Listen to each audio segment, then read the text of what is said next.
Gracias por avisarme. No estábamos grabando, así que empezamos otra vez. Buen día. Estábamos recordando lo que hacíamos, lo que habíamos hecho ayer, ¿sí?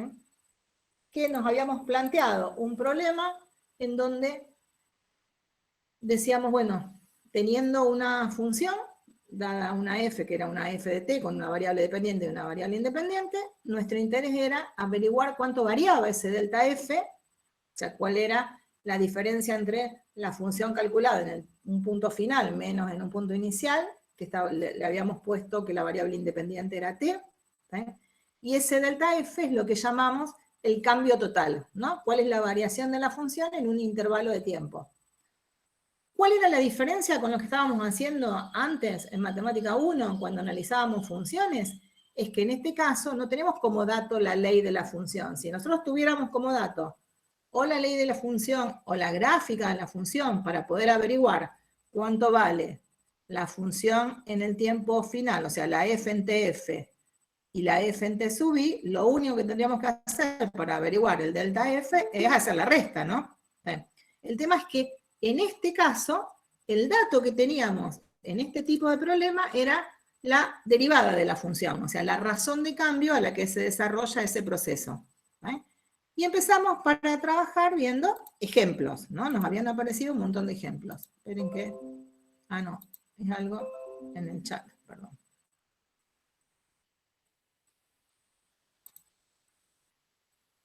Ah, ya está, era lo que tenía que grabar, gracias, sí, sí. Bueno, acá estamos, otra vez todos. ¿Estoy bien? Sí. Sentí un ruidito y me parecía que era alguien que quería entrar. Desde acá. La diferencia entonces con lo que habíamos hecho en Matemática 1 es lo que tengo como dato. Acá tenemos como dato la ley de la derivada. Nosotros dijimos, bueno, si tengo como dato, habíamos dicho, la velocidad que entra, con que entra agua a un tanque, o la velocidad que se mueve un móvil, ¿sí?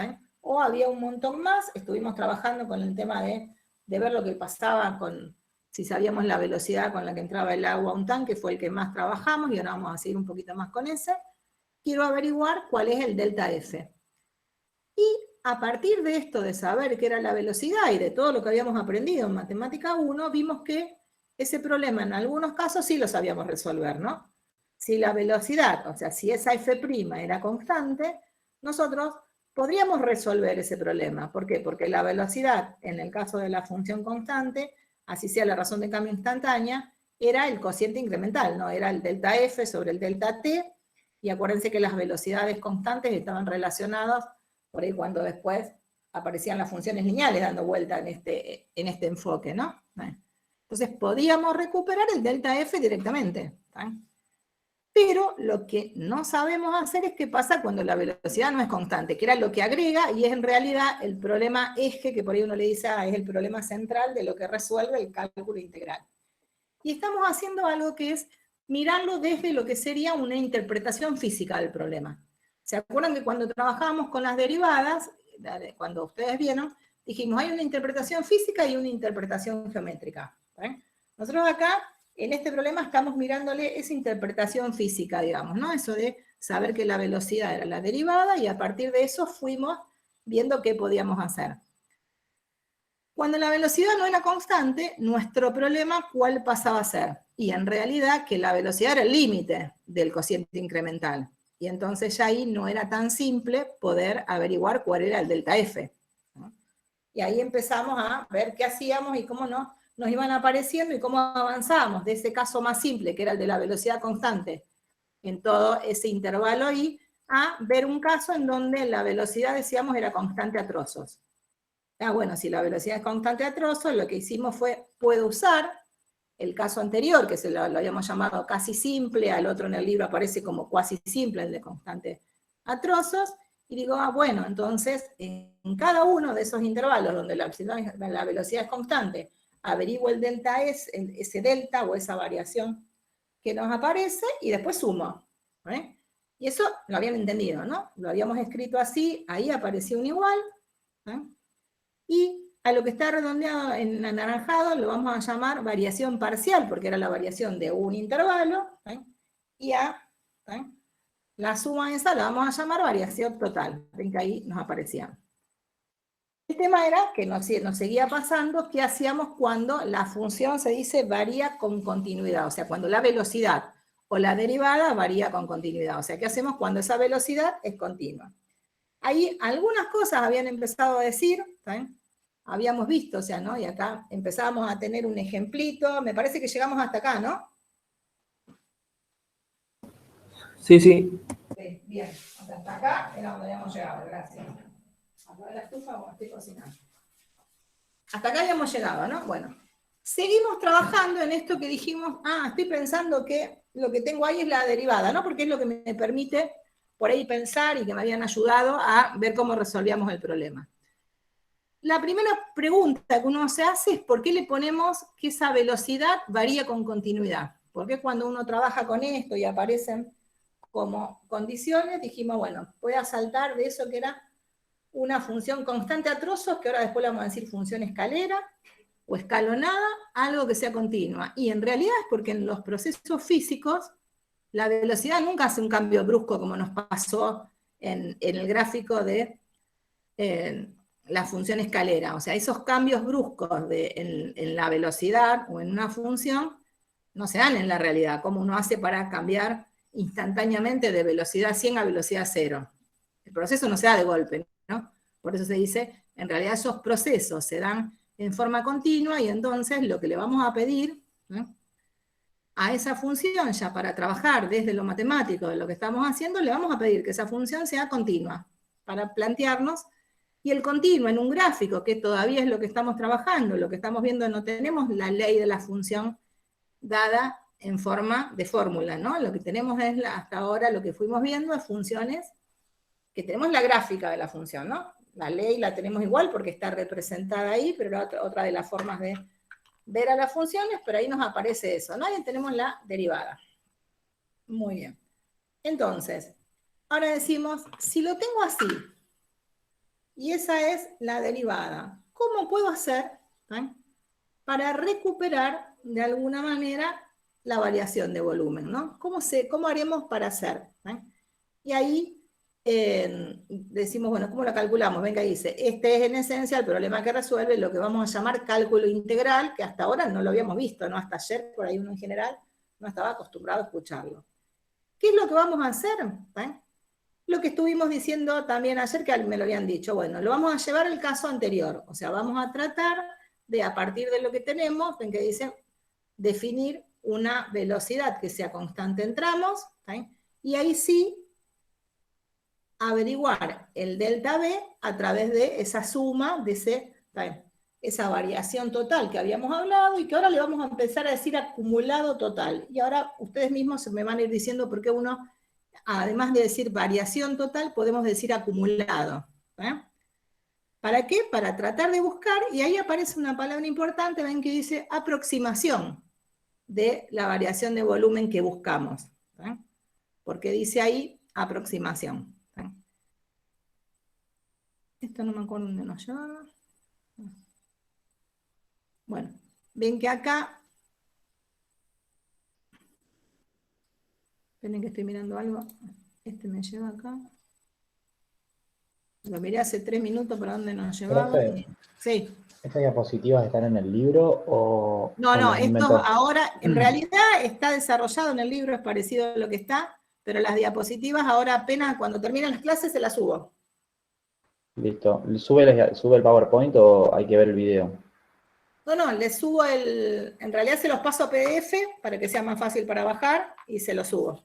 Buenísimo, listo, gracias. Para que lo tengan. Porque por ahí vieron que hay cosas que uno va agregando, resumen o cuadritos que no son los mismos que están en el libro y para que lo tengan. Estaba acá. Bueno. Entonces tengo que seguir el orden natural. Acá una chica preguntó si, tipo, lo que estás diciendo ahora está en el tomo 2, supongo que del libro. Está en el tomo 2, está en el que tienen en Matemática 2 en comunidades. Ahí está y empieza con el tema que estamos desarrollando ahora. O sea, ya está en comunidades para bajar. Dale, gracias. Si no lo encuentran, ahora después entro a comunidades y les muestro dónde están. ¿Lo pudieron encontrar o no lo buscaron todavía? Está en la página 11. La página 11 del libro, está bien, sí, está bien. Creo que dice toma 2. No, yo digo si encontraron el material, la práctica y el libro en comunidades. ¿Eso lo encontraron? Sí, sí. ¿Sí? Ah, bueno. Sí. Si alguno no lo encontró todavía, cualquier cosa cuando estemos terminando me avisan y les muestro dónde está todo. Bueno, entonces acá decimos, tengo esa función y nos vamos a pasar ese caso que le decimos, bueno, al caso anterior. ¿Y cómo hago para pasar al caso anterior? Y nos podemos imaginar, ¿no? Y el otro día hasta habíamos dicho, ¿no? Bueno, vamos a hacer aproximaciones, por eso uno dice aproximaciones. Decimos, bueno, para pasarme al caso anterior voy a construir una y la vamos a llamar función escalera, que ahora después les voy a mostrar dónde está la definición. ¿Qué quiere decir esa función escalera? O sea, nos vamos a pasar una función que sea seccionalmente definida y que en cada intervalo sea constante. Y que podamos pensar que está aproximando un poco a esa función, digamos, ¿no? Después vamos a ver cómo lo mejoramos. Ahora, para poder definir una función escalonada, una función seccionalmente definida, fíjense que al lado me aparecen como que se va a ir llenando, ¿no? Me aparecen renglones, o sea que va a ser una función seccionalmente definida, donde en cada uno de los subintervalos va a ser constante. Entonces, para poder hacer eso, lo primero que vamos a decir, bueno, vamos a pensar es cuáles serían cómo va a estar dividido el dominio, ¿no? ¿Cuál sería el dominio de esta función? Y nosotros queríamos encontrar la variación de volumen en el intervalo 0,4. Así que el dominio de esta función, ¿quién va a ser? Y es todo este intervalo, ¿no? Es el intervalo 0,4, lo vemos acá, ven que está en rojo. Para definir una función escalonada y poder pasarnos al caso anterior, lo primero que vamos a hacer es dividir el dominio, que empezaba en 0 y en 4, en subintervalos, en partes. Esas partes pueden ser iguales, diferentes, como quiera. Acá me dicen, lo vamos a dividir en 5 intervalos, 5 subintervalos. Si lo quiero dividir en 5 subintervalos. 1, 2, ¿cuántos puntitos adentro que pongo? Si pongo 3 adentro me quedan 4, ¿no? Me faltaría uno más. ¿Sí? Cada uno de estos lo vamos a llamar subintervalos. ¿Cuántas maneras les parece que habrá de dividir a este intervalo 0,4 en 5 partes? Una, Infinitas. muchas, infinita. Bueno, o sea que hay un montón. Acá hay una hecha. Hasta podríamos pensar que en realidad lo que hago es dividirlo, acá digo, lo divido en 5, dije, ¿no? Bueno, acá podría ser así, ¿no? Hasta acá estas 3 partes iguales y acá lo divido hasta acá. Hay un montón. Vamos a fijarnos cuál es la que hizo acá. ¿Bien? Bueno, y vamos a ver qué notación vamos usando, ¿no? O sea, eso que estamos diciendo lo vamos a dividir en partes iguales. ¿Ven que me dicen? Voy a volver atrás para que veamos lo que decía ahí, que no lo leí. Ya. ¿Qué dice? No sé. Profe, ¿ya los subintervalos que están en la gráfica son los con los que vamos a trabajar?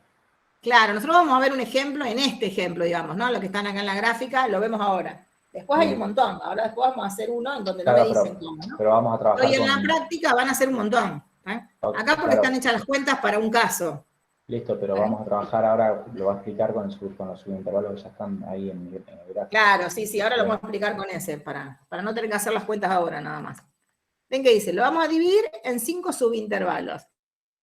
Y vamos a usar una notación. ¿Se acuerdan que nos había parecido que en esa suma, cuando pusimos ese delta B, para pensar en ese acumulado parcial, cuando la función era escalera, le habíamos puesto que hacíamos la suma de el B sub I por el delta T sub I, al final, ¿no? El acumulado.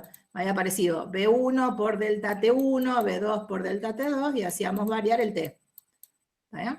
Desde 1 hasta la cantidad de intervalos que haga, digamos, ¿no? Ahora vamos a ver un poco cómo se maneja esta notación, que es lo único que hay que pensar un poquito. Entonces decimos, bueno, ¿cuál podemos tomar? Acá está tomado una. ¿Ven que me dice? En realidad vamos a dividirlo en estos. ¿Qué sería? Tomamos el 0, después dice el 0,5, que me aparece acá, el 2, el 3, el 3,5 y el 4. ¿Sí?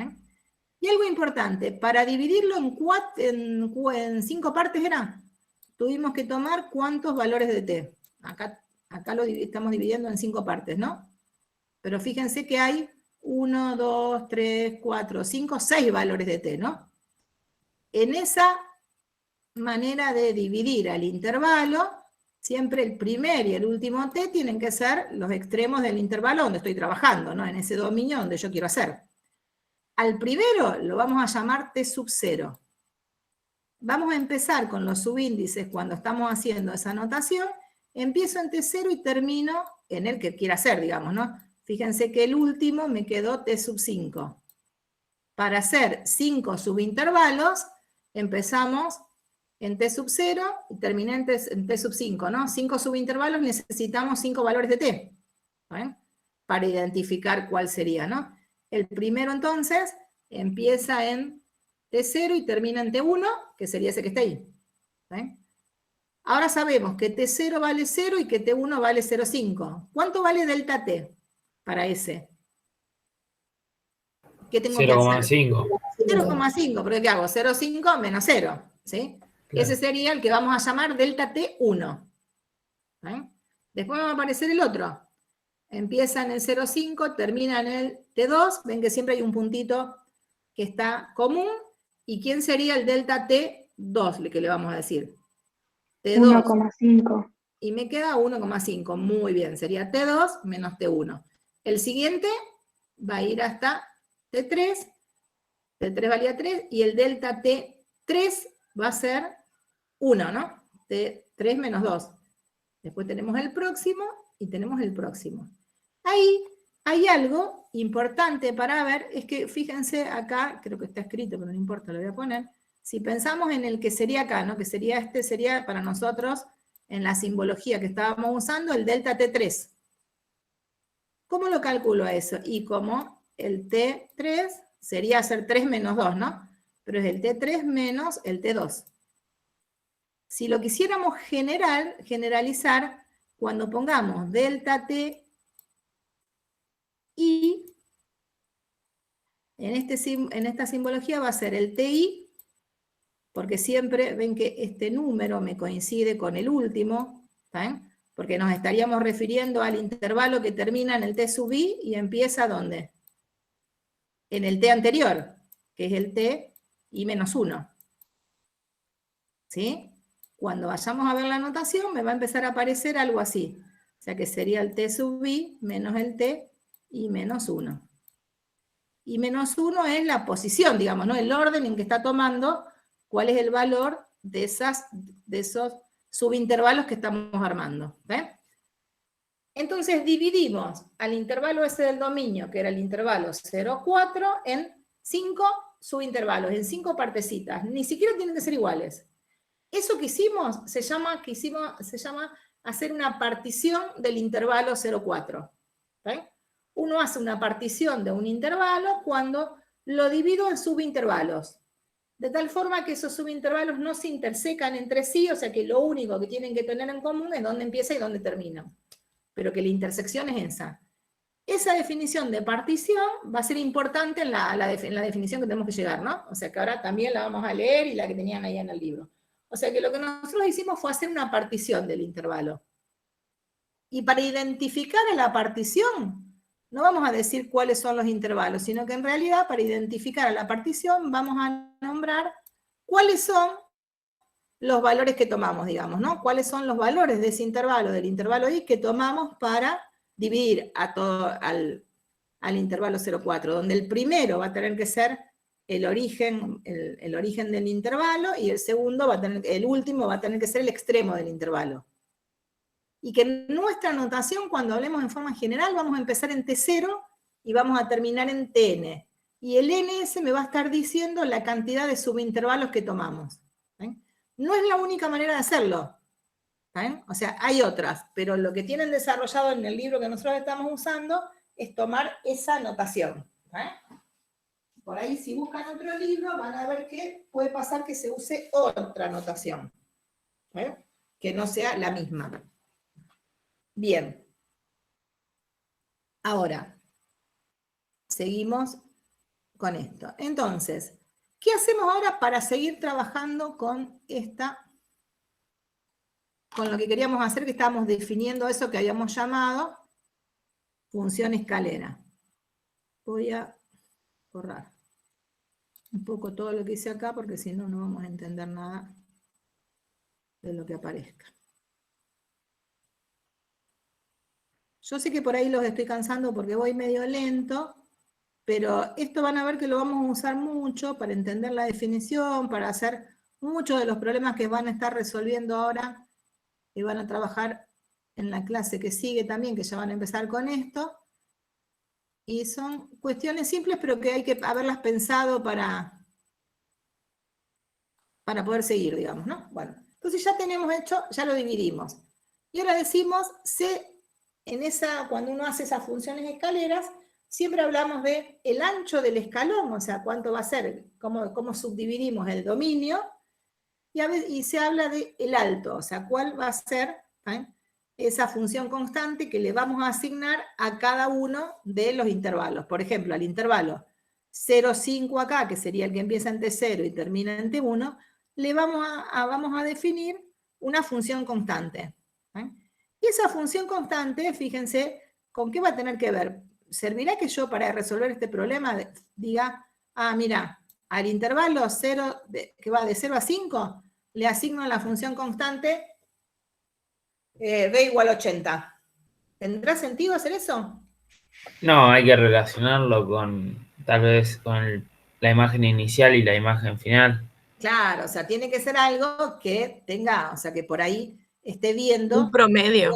Que de alguna manera podría ser, a lo mejor podría estar acá, podría ser algún valor que esté por acá. Puede llegar a ser un promedio, después vamos a ver cómo el promedio me puede ayudar para estas cosas, es un tema de los que vamos a trabajar, pero algo que de alguna manera lo que nosotros queríamos hacer, que era, ¿se acuerdan? En el cálculo de ese delta T, cuando calculábamos, el delta B, que lo habíamos llamado delta B, hacíamos en un intervalito, habíamos hecho el delta T por esa velocidad que era constante. Acá estamos en el 1, ¿no? El delta B1 y una velocidad 1. Que esta multiplicación me termine dando la variación de volumen. ¿Sí? Que esto de dónde salía, y salía cuando la velocidad era constante, de saber que la velocidad al final era el cociente incremental y era delta B sobre delta T. ¿Sí? Entonces, esto que nosotros queremos averiguar, que lo estamos haciendo como el producto entre ese número que por ahora es la velocidad y el delta T, para que esta multiplicación sea parecido al real, si me voy por allá no me estaría diciendo nada, digamos, ¿no? Entonces, para que tenga sentido, porque en realidad, bueno, esta B tiene que ver con el valor de la velocidad, y acá los valores de la velocidad son estos que están acá, ¿no? Las velocidades, por lo que vemos, en ese intervalo varían entre un poquito menos de 20 y un poco menos de 50. Por ejemplo, se podría tomar la velocidad promedio en ese intervalo. Pero ¿cómo hago para sacar la velocidad promedio en ese intervalo? Si lo que tengo son infinitos valores. ¿Está bien? Porque la velocidad, en este caso, lo que nosotros sabemos es que Y acá tomás de a tramos un punto inicial, un punto final, y haces la derivada, porque es la razón de cambio. Claro, la razón media de cambio. podríamos sacar, muy bien, ahí estaríamos haciendo la razón media de cambio, ¿no? Perfecto, o sea que es una de las maneras, ¿no? ¿Se acuerdan que ustedes vieron un teorema que tenía que ver con eso, ¿no? Que hablaba de la razón media de cambio. Era el teorema de Lagrange. Ese es uno, digamos, ¿no? O sea, es una de las opciones. Hay un montón, o sea que acá vamos a ir usando mucho de lo que aprendimos en Matemática 1 y todo lo que aprendimos con derivadas, ¿no? O sea que van a ver que lo habíamos usado. O sea que esa sería una opción. El problema es que acá no sabemos cuál es el valor, ¿eh? Cuál es el último, cuál es el primero, ¿no? Lo que estaríamos haciendo es, lo que ustedes me decían es tomar la velocidad acá, la velocidad ahí, usar el teorema de Lagrange para sacar la razón media y buscar cuál era el punto que coincidía acá, ¿no? ¿Eh?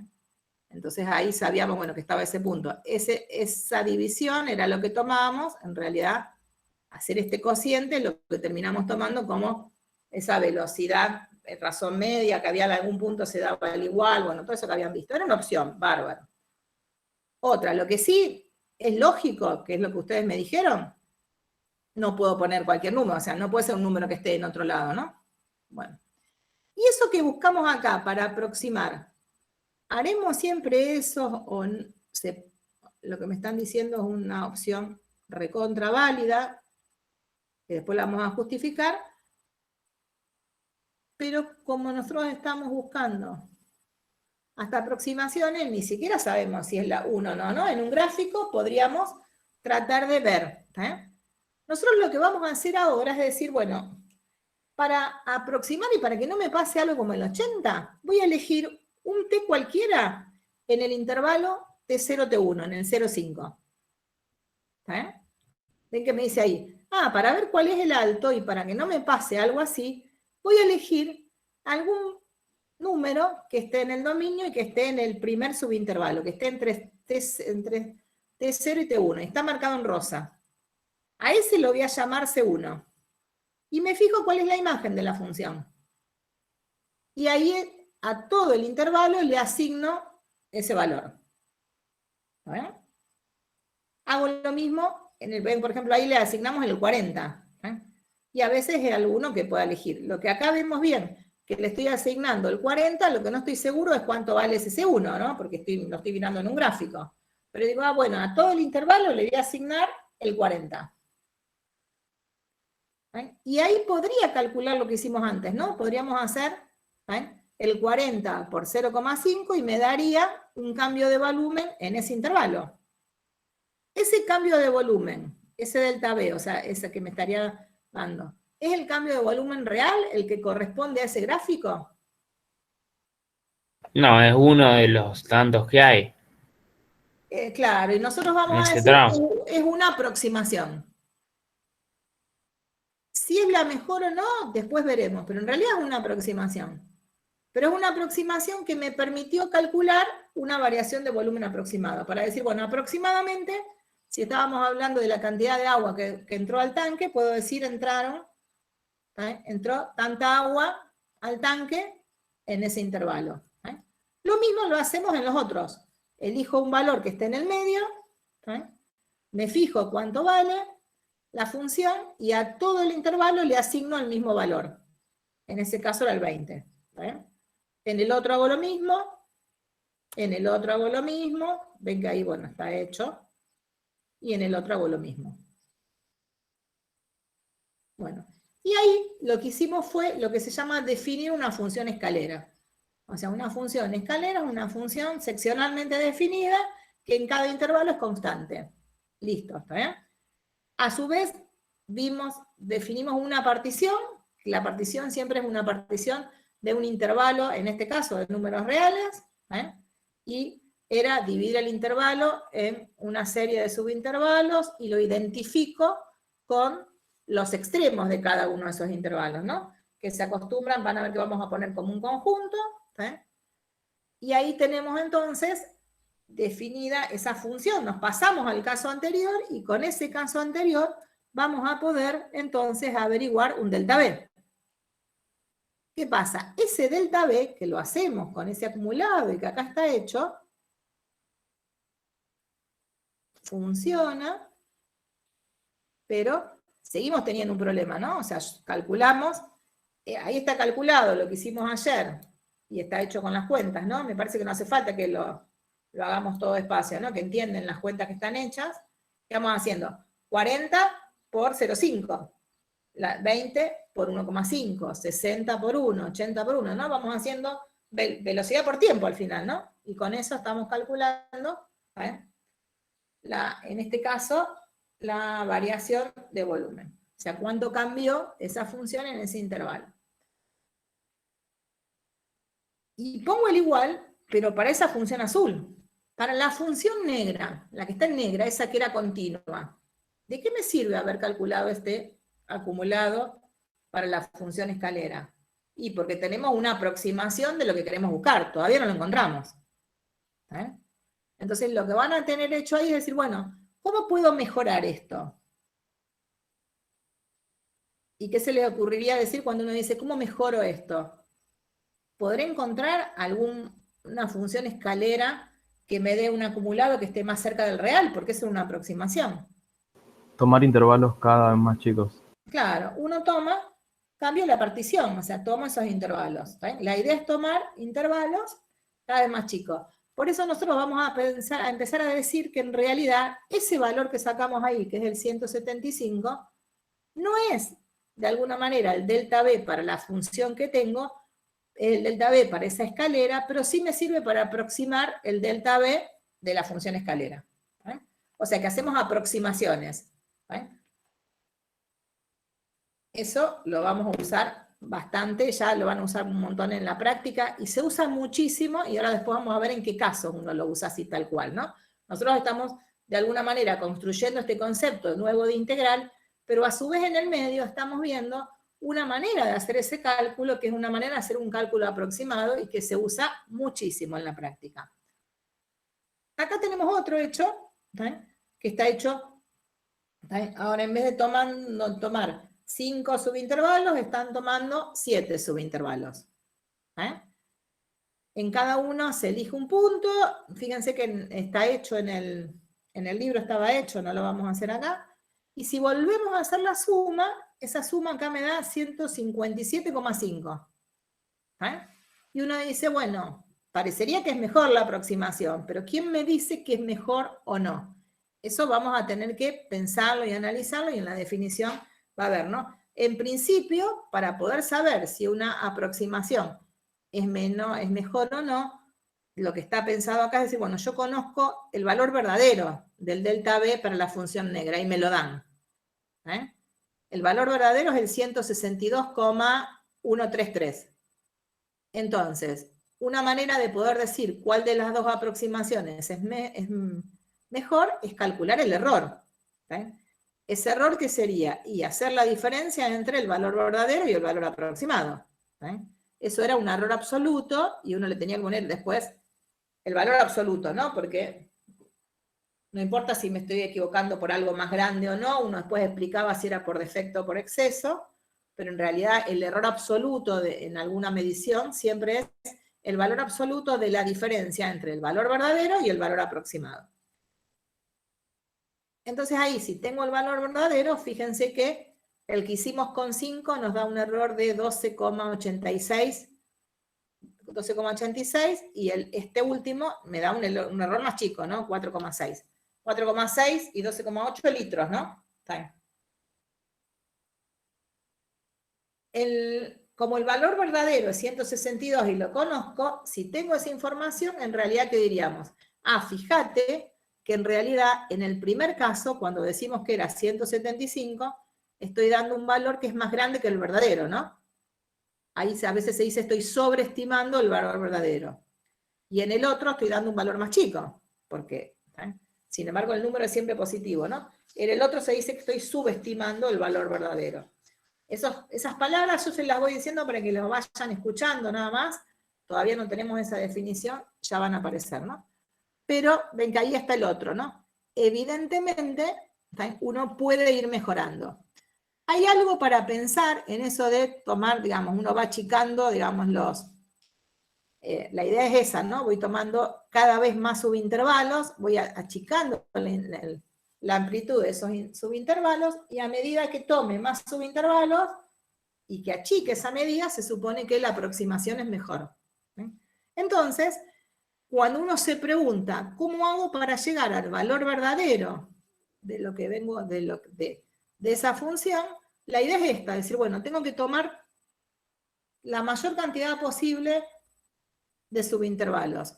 Y ese achicar la cantidad de intervalos, para nosotros siempre tiene que ver con el cálculo de un límite, que me lo habían dicho, ¿no? Entonces, por eso ahí, a partir de ahí, nosotros decimos, bueno, ¿cómo seguimos a partir de acá? Y en realidad la idea para resolver el problema con una función continua es preguntarme si puedo construir funciones de escaleras que aproximen cada vez mejor y tanto como se quiera al resultado acumulado, ¿eh? A ese resultado que tengo, ¿eh? De un proceso que se desarrolla con velocidad v, ¿eh? Y esa velocidad es continua, pero no constante, porque estamos viendo ahora que el caso de función no constante, ¿no? Y fíjense que está escrito eso de cómo hago para encontrar que se aproximen cada vez mejor, y además tanto como se quiera, ¿no? Aparece ese tanto como se quiera, que uno, ¿dónde encontraba ese tanto como se quiera? En la definición de límites, ¿se acuerdan que uno ahí aparecía en la manera de pensar en ese límite, cómo llego a encontrar en ese caso el valor exacto? Es a través de un límite, ¿no? Muy bien. Ahí entonces nos apareció la definición de función escalera. Tenemos escrito eso que me habían dicho también, que en realidad funciones escaleras hay infinitas. ¿Qué vamos haciendo? Y cambiamos el ancho, pero para el mismo ancho también hay un montón. O sea que cada vez que varíe el ancho de los subintervalos y que varíe la altura, vamos a tener infinitas formas de definir funciones escaleras, y eso hace que tengamos infinitas formas de aproximar el resultado buscado. ¿Eh? Y entonces ahora el tema es, ¿cómo hacemos para ver esto? ¿No? ¿Realmente las van mejorando? ¿No las van mejorando? ¿Hay algún caso en donde la pueda mejorar o no? ¿Eh?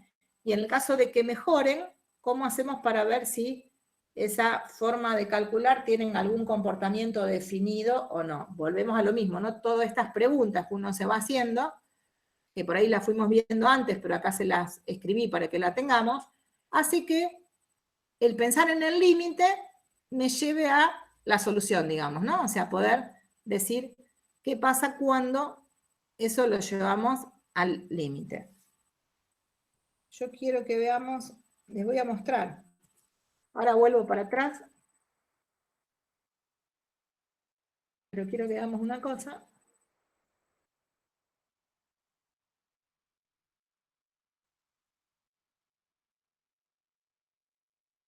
Eso de pensar en el límite de eso que está ahí es lo que nos va a dar origen al concepto al que nosotros queremos llegar, que es el concepto que se llama integral definida. ¿Eh?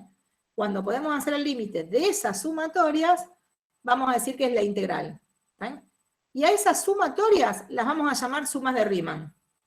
¿Eh? Me quiero adelantar por las dudas que después no termine, y esto lo van a usar ahora en la clase, digamos, ¿no? Está bien. No, pero vamos bien.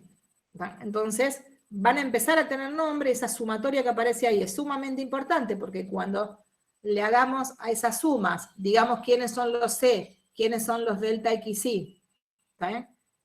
Y quién es esa P, le vamos a decir que es, ¿está bien?, la integral.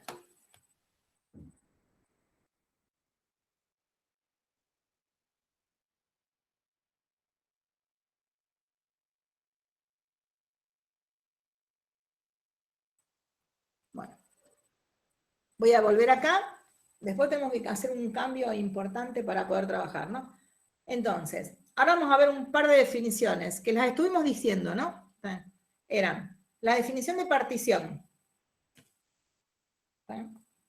que es, uno habla de la partición de un intervalo, y fíjense que es la partición de un intervalo de un conjunto de números reales, ¿no? Cuando elijo puntos de ese intervalo, un conjunto de puntos de ese intervalo, de manera que el primero sea el A, que el último sea el B, que verifiquen que los estoy poniendo en orden, uno es menor que el otro, que el otro, que el otro, y que me esté definiendo un conjunto de subintervalos. A eso se lo llama partición, por eso decimos, la partición de un intervalo es un conjunto de puntos de tal manera que el primero coincide con el A, el segundo coincide con el B, y se verifica que el x0 es A, es menor que x1, es menor que x2, es menor que x3, es menor que el xn. Y fíjense, algo importante es que está aclarado conjunto de n más 1 puntos. No digo conjunto de puntos o de n. Ponemos ya directamente, cuando hacemos la definición de partición, un conjunto de n más 1 puntos del intervalo AB, en principio porque los estoy contando, ¿no? Si se fijan, y en ese conjunto están el x0, el x1, el x2, y el último es el xn, ¿cuántos puntos hay en ese conjunto? ¿Cuántos números hay? Porque son números en ese caso. Son puntos de la recta, son números. Te escucho. Infinitos, dije. En esa partición, en el conjunto ese, que empieza en x0 y termina en n, ¿el resto está de acuerdo con lo que dijo ella? ¿No sería n más 1? Son n más 1, muy bien. Acá, chicos, estamos para aprender, o sea que yo aparte no vi quién dijo infinito no, pero está bien que lo digan, porque uno aprende cuando voy hablando. Si solo escuchan, por ahí un montón deben haber pensado lo mismo, y por ahí no lo decimos y yo no me di cuenta, y sigo y parece que todo el mundo entienda, ¿no? Así que vayan contestando, es mejor que contesten, porque si no me parece que le hablo a las paredes, ¿no? Ahí, Profe, tengo una consulta. sí, ¿Qué significa el igual con 3 líneas en la definición de partición? coincide. Ah, ok. Se podría haber puesto un i, pero bueno, todas esas cosas vayan preguntándola. ¿Eh? No se queden con la duda, me preguntan todo. Todo y sin miedo, ¿no? Todavía no me conocen, o sea que por ahí, o sea, pero acá se pregunta todo lo que quieran sin miedo. Entonces, eso que yo les dije antes, de que dijimos, bueno, en realidad tenía el intervalo 0,4 y lo dividí en un montón de subintervalos. Lo habíamos dividido en 5 y después en 7 subintervalos. Y nos aparecían dónde empezaba y dónde terminaba. La manera de formalizar eso que dijimos, lo divido en tantos subintervalos, es a través de la definición de partición en matemática. Ese concepto de partición lo vamos a usar mucho después cuando generalicemos otro tipo de cuestiones. Por eso es una definición simple, fácil, pero tenemos que entenderla, tenemos que ver cómo empiezan a aparecer los subíndices acá. Cuestiones que por ahí es mucha información sin números. Allá acá no tenemos un ejemplo, lo estamos haciendo de manera general. Entonces, es importante, digamos, ¿no? O sea que si ven que voy rápido, me frenan. Entonces decimos, tenemos un conjunto, porque ahí hay un conjunto de números reales, x0, x1, xn son números reales. Los llamamos P, con una P media rarita, ¿no? Que se pone como si la P mayúscula, pero no de imprenta, de manuscrita se acostumbra a poner ahí. En esa partición hay números. Cuando uno identificaba, o definía un conjunto, siempre decíamos, pero fíjate que el orden en que pongan los números no me interesa. Es lo mismo. Si estoy pensando en el conjunto que tiene el 0, el 1 y el 2, es lo mismo que ponga 0, 1, 2, que ponga 1, 2, 0, que ponga el 2, el 0 y el 1, porque el conjunto es el mismo. Y eso es cierto. En un conjunto, cuando uno definía, no me interesaba el orden, ¿no? Acá se acostumbra, digamos, y por eso está aclarado lo de abajo, digamos, ¿no? Por eso está aclarado esto. De qué es lo que verifican los elementos de este conjunto. Porque en la notación de conjuntos, el tener escrito así, x0, x1, x2, x3, todo eso, no me está asegurando que el x2 es más chico que el x3 y es más grande que el x1, ¿no? Eso tiene que estar escrito. Después, es una costumbre, cuando escriba cuál es la partición, escribirlo ordenados. Ponerlos. Esos números no tienen que ser enteros, son números reales. Lo que sí es cierto, que en principio los elementos de esa partición los puedo contar, son un conjunto numerable. En este caso, lo que me permite decir cuántos son es mirar los subíndices. En que si uno mira, el x0, el x1, el x2, el x3, aparece uno que lo llamo xy, y el último sería el xn, ven que me están diciendo acá, que sería el b. Entonces acá me están diciendo, fíjate que acá tengo un conjunto de números reales, pero que verifican algo, ¿no? Tiene algo que ver con el intervalo AB, porque dijimos, es una partición del intervalo AB, y el intervalo AB lo podíamos marcar en un eje real, empieza en A, empieza el B, no sabemos cuáles son, pero sí lo que vamos a saber es que, en principio, cuando definimos esto, el A es menor que el B. Si el A fuera más grande que B, no tendríamos intervalo, porque era la definición de intervalo. ¿Sí? El intervalo AB era el conjunto de todos los números reales que eran mayores o iguales a A y menores o iguales a B, porque es un intervalo cerrado. En ese intervalo elegimos un conjunto de puntos de la recta, que en realidad es elegir números reales. De tal manera que cuando los vaya a numerar o los vaya a identificar, lo que voy a hacer es saber cuál es el menor, cuáles son menores, o como que los puedo ordenar de alguna manera. Al primero, que lo llamamos x0, tiene que coincidir con el extremo inferior del intervalo, y por eso aparece esto, y que era lo que preguntaba uno de los compañeros, que quería decir esto. También se podría haber puesto el igual ahí, ¿no? Pero en realidad lo que estamos diciendo, en realidad el x0, ¿eh? Lo estamos identificando, lo estamos haciendo coincidir con A. Ese símbolo es un símbolo que se usa bastante en geometría, el decir, bueno, están coincidiendo con A.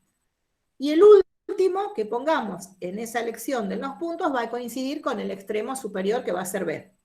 ¿Sí? Bueno. ¿Y cuántos elementos tiene ese conjunto? N más 1. ¿Por qué? Porque en realidad, si no tomáramos en cuenta, empiezo desde acá, 1, acá tengo 1, acá tengo 2, 3, hasta acá tengo N, pero tenía el primero.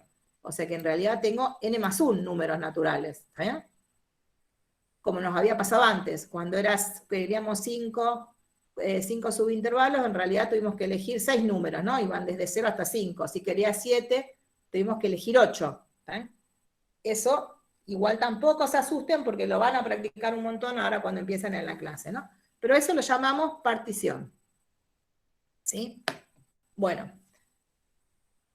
Cuando tenemos una partición, esa partición está ya definiendo, y nosotros decimos está determinando un conjunto de subintervalos, ¿eh?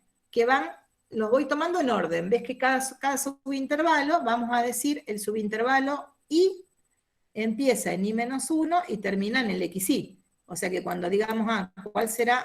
No sé por qué me escribí así. ¿Cuál será el primer subintervalo? El I1. ¿Y qué tengo que poner? 1 menos 1, 1. Así que me va a quedar, es el que empieza en X0 y termina en X1. Y este sería el primer elemento, el primer subintervalo que me está generando esa partición. ¿Sí? O sea, el primer ancho de esos escalones que vimos antes. ¿Sí? ¿Cuál es la amplitud de ese subintervalo? Y es lo que llamábamos el delta XI, la diferencia entre el final y el inicial. Y eso es lo que habíamos llamado delta XI. ¿Sí? Si estamos pensando en el primero, el I está haciendo, lo tengo que reemplazar por 1. ¿Eh? Si hiciera el que empieza en... Ay, no me escribe esto.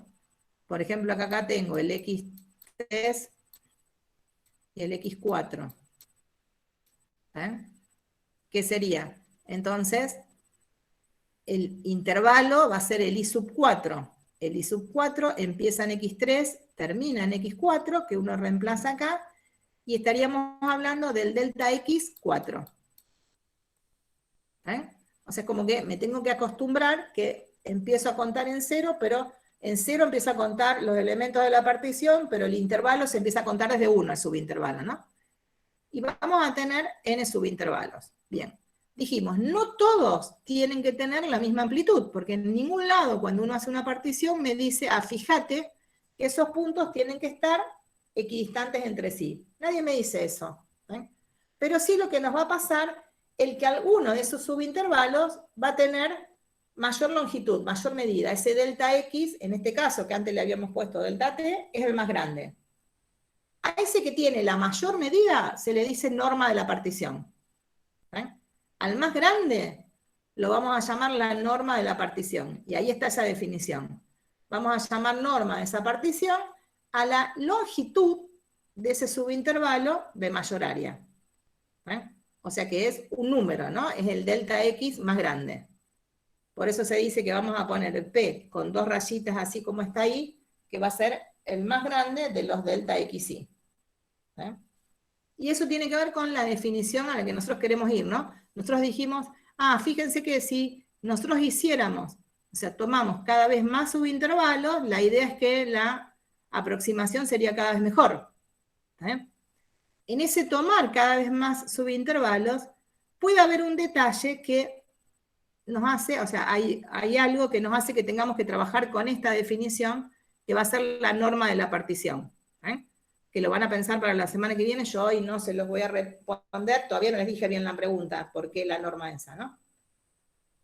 Y después decimos, bueno, nosotros cuando fuimos trabajando, en cada uno de esos elegimos un elemento y me fijé cuánto valía la función, ¿se acuerdan? Que elegimos un elemento que lo llamamos E sub I para ver cuál era la... Quiero salir de acá. Acá quiero volver. Este no, acá. ven que cuando fuimos trabajando, ¿se acuerdan que primero hacíamos esto? O sea que nuestra partición acá sería 0, 0,5, 2, 3, 3,5, 4. Cada uno de esos da origen a algún delta XY y a estos subintervalos. Después elegimos, en cada uno de estos subintervalos, elegimos un puntito para poder decir, ah, fíjate, ese punto que elijo acá, que son los que están en rosa, elijo uno en cada uno, y me fijo cuánto vale la función en ese punto para hacer los escalones. O sea que la partición siempre es el intervalo más grande, por así llamarlo. Eso se llama la norma de la partición. Ah, la norma. La partición es el conjunto de números. Ah, o sea, serían todos los puntos.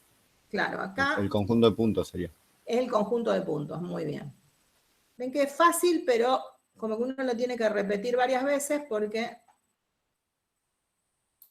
¿no? O sea, acá, cuando decimos en este conjunto, ¿cuál era esa partición que definimos?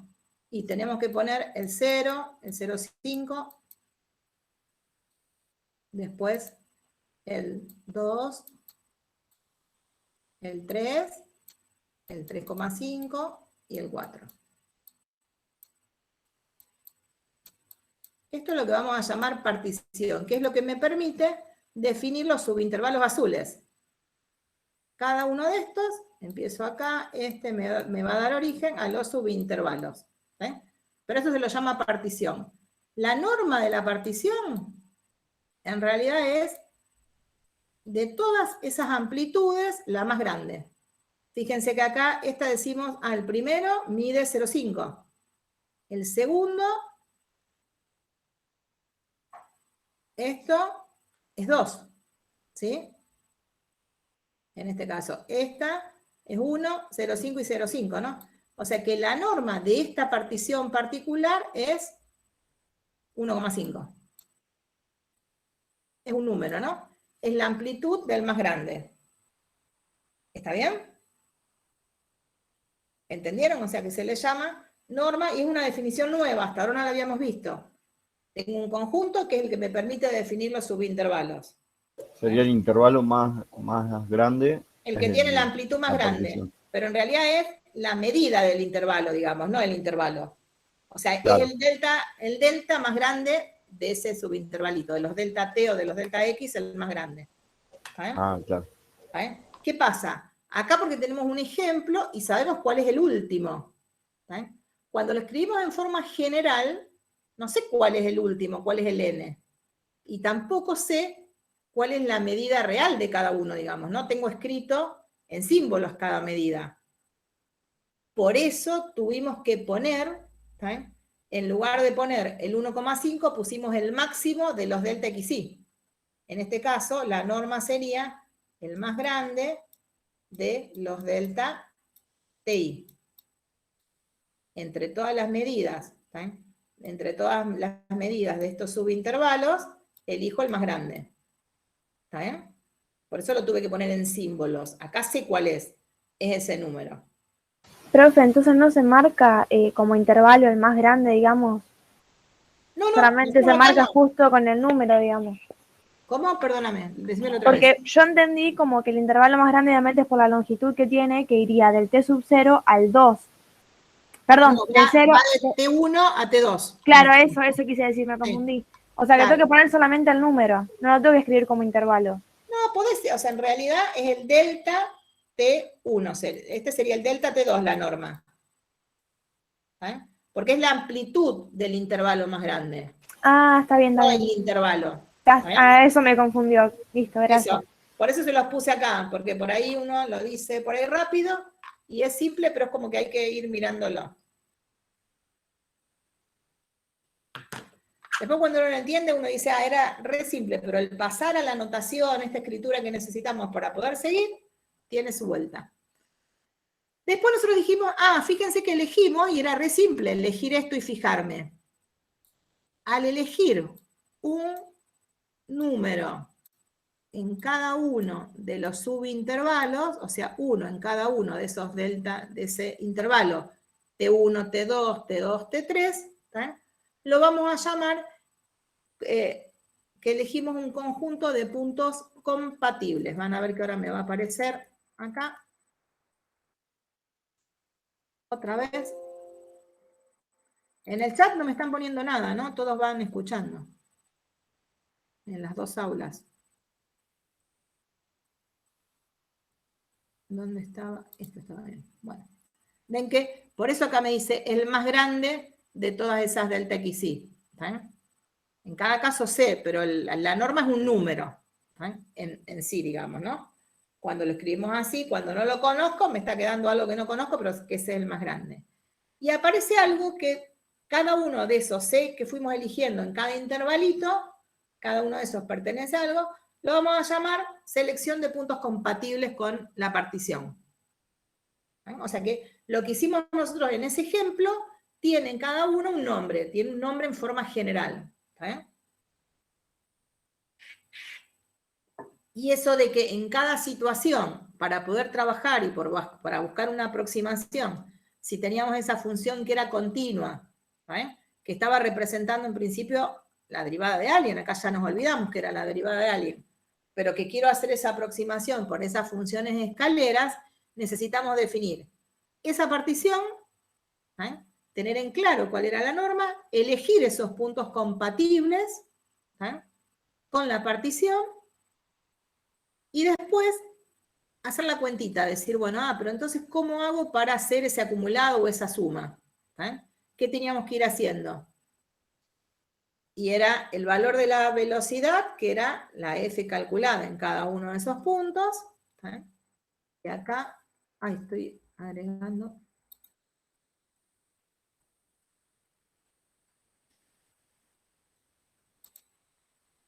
Acá voy.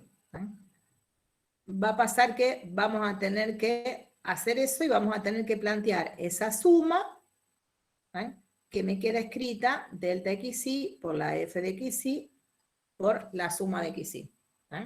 Entonces, esto que tenemos acá es en síntesis lo que estuvimos haciendo, digamos, ¿no? Para poder hacer todos los pasos que hicimos, que después los vamos a llamar proceso de integración, vamos a hacer. Lo primero es construir la función escalera. Eso de construir la función escalera se dice la subdivisión del problema. Para construir la función escalera necesitamos particionar el intervalo, y por eso decíamos dar la partición del intervalo, y ver cuál es el valor, cuál es la altura, cuál es la imagen de esa función escalera en cada uno de esos subintervalos. A eso lo vamos a llamar, en realidad, dar esa selección de puntos compatibles. Elijo cuánto vale, elijo un valor y me fijo cuánto vale la imagen. Entonces, eso que antes habíamos puesto como B por delta T, ahora va a ser la función calculada en C sub I por el delta XY. Le estamos dando forma ya más formal, matemática, no me decían nada acerca de qué está representando ni X ni F. Cuando hago la aproximación de lo que estamos buscando, ¿qué voy a tener que hacer? Sumar todo eso, la cantidad de elementos de la partición. A eso lo vamos a llamar suma de Riemann. Sí. No, justamente eso te iba a preguntar. No sé qué significaba el I igual a 1 ahí, el N en la sumatoria. No saben este símbolo, ¿no? Esto de acá. Claro, eso no es sumatoria. O sea, Esto la es M sumatoria. esa. Pero Sí. la N y la I, esa no sé qué significa. ¿Acá o más a...? No, esa, sí, esa de ahí. ¿Acá? Este símbolo quiere decir sumatoria. Y esto es desde I igual a 1 hasta N. Quiere decir que en realidad acá lo que estamos haciendo es escribir en forma condensada una suma. ¿Cómo hago para saber qué suma es? Y lo que me aparece ahí es como un contador. Digo, para saber cuál es el primer término, tenemos que poner el I en 1. Escribo. Acá. Decimos, bueno, pongo el I en 1. Si el I es 1, reemplazo lo que está adentro de la sumatoria. ¿Qué me va a quedar? La F calculada en C1 por delta X1. ¿Sí? Ahora, ¿qué hago? Me apareció el primer término, que era el que correspondía al I igual a 1. Ahora digo, bueno, ya leí lo que decía para I igual a 1. Lo hago para I igual a 2. pongo el I en 2 y digo ¿qué me queda? Y me aparece la F calculada en C2 por delta X2. Después voy, sigo cambiando. ¿Cuál es el último I que tengo cuando es N?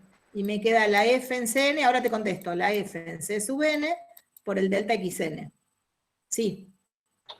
Que es lo que venimos haciendo, pero como en lenguaje matemático, expresado así. Claro, lo que nosotros estamos haciendo Bien. ahora es pasar lo que estuvimos haciendo. Yo el símbolo ese lo usé antes, como no me preguntaron, seguí adelante, esperen que vuelvo. No sé si alguien está queriendo entrar o alguien está queriendo salir. Bueno, vuelvo acá. Lo usamos ayer también el símbolo ese. Nadie me preguntó nada. Acá. Ven que hasta acá, ven que acá aparecía esto, ¿no? Cuando lo hicimos.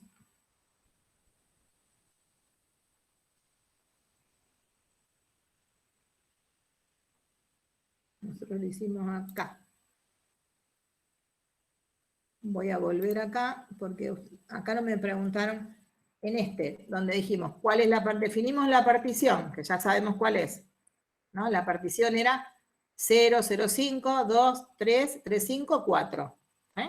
Nosotros estamos, en eso que estábamos leyendo, pasar lo que hicimos en el ejemplo al lenguaje matemático. Y un lenguaje que nos va a servir para siempre y para entender la definición que tenemos que dar, que es la definición acerca de integral. ¿Sí? Entonces, tenemos esa partición. Ahora voy a ir a cada uno de los elementos. Esa partición da lugar a definir los subintervalos, o lo que llamamos el ancho del escalón. El primero es el que empieza en T0 y termina en 1. Teníamos ese subintervalo. Volvemos para acá. Ahí tengo este primer subintervalo. Tenemos que definir el escalón, entonces ¿qué hicimos? Elegimos un puntito acá, que lo habíamos llamado C sub I, que acá me lo iba mostrando, y dijimos, me fijo cuál es la imagen, y a partir de ahí me aparece lo que voy a llamar la altura del escalón, ¿no? Lo que me va a aparecer acá, que le poníamos un 40, pero que esa altura del escalón en realidad coincide con el valor de esta función en este C sub I. Nosotros acá fuimos haciendo esto. El escalón, ven que acá me lo decían, ¿no? Cada uno de esos B sub I es, al final, la función calculada en el C sub I. C sub I estamos llamando a este que elegí acá. Este sería el C1, este sería el C2, este es el C3. En este caso elegimos cada uno, y eso me permitió definir una función que la llamamos escalera y que está de alguna manera aproximando a la que teníamos ahí. Que a lo mejor no está muy cerca, pero que va a aproximar lo que estoy buscando, que era que me permite averiguar la acumulación, en este caso era el delta F. ¿Qué pasa? Cuando nosotros vamos haciendo la cuenta para cada uno de estos escalones, lo que hicimos fue tener que hacer el B1 por el delta T1, hicimos 40 por 0,5, B2 por delta T2. Hasta acá todos entendieron eso, ¿sí? Esa notación. Acá es donde aparecía la notación, ese símbolo nuevo, el símbolo sumatoria, que yo creí que lo sabían usar. Hasta acá entendieron esa suma que aparece ahí, ¿sí? Pongan en el chat o contesten si eso lo entendieron. Bien, bueno. Entonces, cuando ustedes miran, acá me aparecieron, eran 5 términos, ¿no? Este término, este término, este término. Bueno, fíjense, si yo les digo, bueno, tomemos, en lugar de 5 subintervalos, 20 subintervalos. ¿Qué me tienen que aparecer? 20 términos y que todos tienen algo parecido, ¿no? Tendría que haber sido B1 por delta T1, B2 por delta T2, B10 por delta T10, hasta que llega al B20 por delta T20. Entonces, bueno, me canso de escribir. Si quiero 100, me cansé de escribir esa suma. ¿Sí? En la cuenta a lo mejor lo tengo que hacer, pero si estoy escribiendo en símbolos, me canso de escribir eso. Y entonces lo que se vio en matemática, que si miramos cada uno de estos términos eran los que separaban las sumas, ¿no? los más y los menos, separan esta expresión en términos. ¿Eh? Cada uno de estos términos tiene algo parecido, ¿no? Ven que la estructura de los términos es parecido. En todos me aparece algo que llamamos B con un subíndice, multiplicado por un delta T que tiene la misma estructura y que está identificada por el subíndice. Y en el primero el subíndice es 1 en los dos. En el segundo el subíndice es 2 en los dos. En el tercero es 3. Entonces, para no escribir tanto, le vamos a poner acá una letrita, le ponemos el I. ¿Sí? Digo, estoy representando a uno cualquiera de esos. Que también me aparece acá, ¿no? Con B igual a la F calculada en CI, estoy representando a uno cualquiera de estos que están acá marcados en rosa, ¿no? A uno cualquiera de esos puntitos. Cuando pusimos, si pongo T sub I solo, estoy representando a uno cualquiera de los extremos de esos intervalos que son los elementos de la partición. ¿Sí? Cuando ponga delta T sub I, estoy representando la amplitud de uno cualquiera de esos intervalos. ¿De cuál? Y en realidad el que termina en T sub I y empieza en TI menos 1. ¿Sí? Acá estamos escribiendo en símbolos. Si fuera el delta T2, ¿ustedes qué me dirían? El delta T2 es hacer 2 menos 0,5, o sea que es hacer T2 menos T1. ¿Sí? Ahí estamos escribiendo en símbolos. Y bueno, alguien se dio cuenta que en realidad, como son todos parecidos, escribimos un representante de cada uno de esos términos, y ahora le digo, fíjate que en cada término tiene esta estructura, pero en cada término el I va variando. Entonces, le vamos a poner este símbolo que se llama sumatoria para decir en realidad lo que viene ahora es la expresión general de un término, pero en realidad hay un montón de términos que tengo que escribir. ¿Sí? Es un símbolo que condensa, ¿sí? Y que me permite escribir menos. ¿Sí? En cada uno aparece eso que es parecido, pero ¿cuántos términos tengo que poner? ¿Cuántos términos habrá ahí? Y en nuestro caso sabemos que hay 5, ¿no? Lo vamos a escribir para nuestro caso. Esperen que no se ve nada de lo que escribí, por eso lo estoy borrando. En este caso, teníamos que poner en todos términos aparece un B con algo y aparece un delta T, que lo llamamos un I. En el primer término me apareció que el I vale 1. En el segundo término, si en vez de poner I pongo un 2, me aparece el segundo término. En el tercer término, si en lugar de poner un I pongo un 3, me aparece el tercer término. ¿Sí? Entonces, eso lo vamos a poner diciendo, si pudiera encontrar dónde está el mouse, te los digo. Acá está. Lo vamos a poner haciendo esto. Sumatoria, ¿sí? Ese símbolo que es una suma, y acá le ponemos cómo varía eso que aparece común y que tiene en común en cada uno de los términos. En el primero, el I, tengo que poner, lo reemplazo por 1. O sea, en el primer término, ¿quién me va a aparecer? Cuando I vale 1, pongo el 1, en vez de poner I, pongo un 1 y tengo el primer término.